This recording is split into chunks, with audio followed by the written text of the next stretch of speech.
मैं 4 बातें रखना चाहता हूँ। पहले चारों बिंदु बता देता हूँ, फिर उसको डिटेल में एक्सप्लेन करूँगा। पहला ये कि ये चुनाव भारतीय जनता पार्टी मोदी जी अपने लिए वोट नहीं, अमित शाह जी को प्रधानमंत्री बनाने के लिए वोट मांग रहे हैं। दूसरी बात,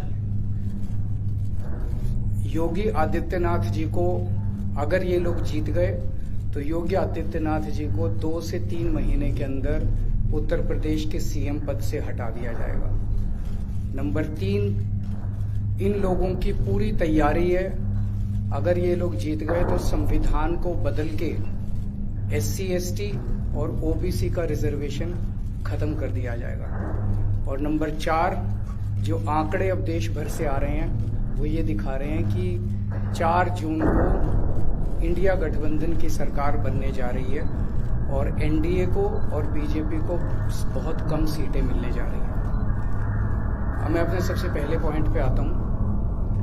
जब 2014 में प्रधानमंत्री बने थे नरेंद्र मोदी जी, तो उन्होंने खुद एक रूल बनाया था कि भारतीय जनता पार्टी के अंदर और उनकी सरकारों में 75 वर्ष से ऊपर कोई भी व्यक्ति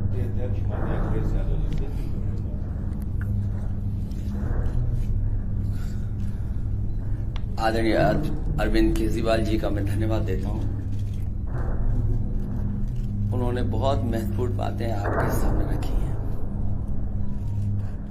जो देश का माहौल है और 4 चरणों में भारतीय जनता पार्टी चारों खाने चित हो चुकी है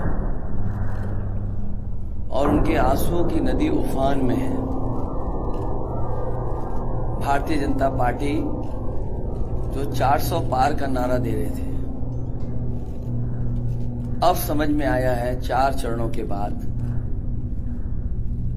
वो बात तो ठीक है कि आरक्षण पे सबसे पहले हमला करेंगे, लेकिन 400 पार नारा इसीलिए दे रहे हैं कि 543 में 400 के बाद वो सीटें देख रहे हैं, तो वो केवल 143 बन रही हैं। तो वो स्वयं स्वीकार कर रहे हैं कि 143 से ज्यादा वो सीटें जीतने वाले नहीं हैं, क्योंकि 400 पार सीटें 143 ही बनती हैं और 140 करोड़ की जनता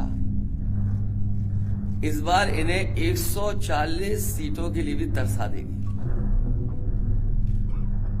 ये यूपी, दिल्ली और पंजाब ये 99 सीट के खेल में ही उलझ जाएंगे।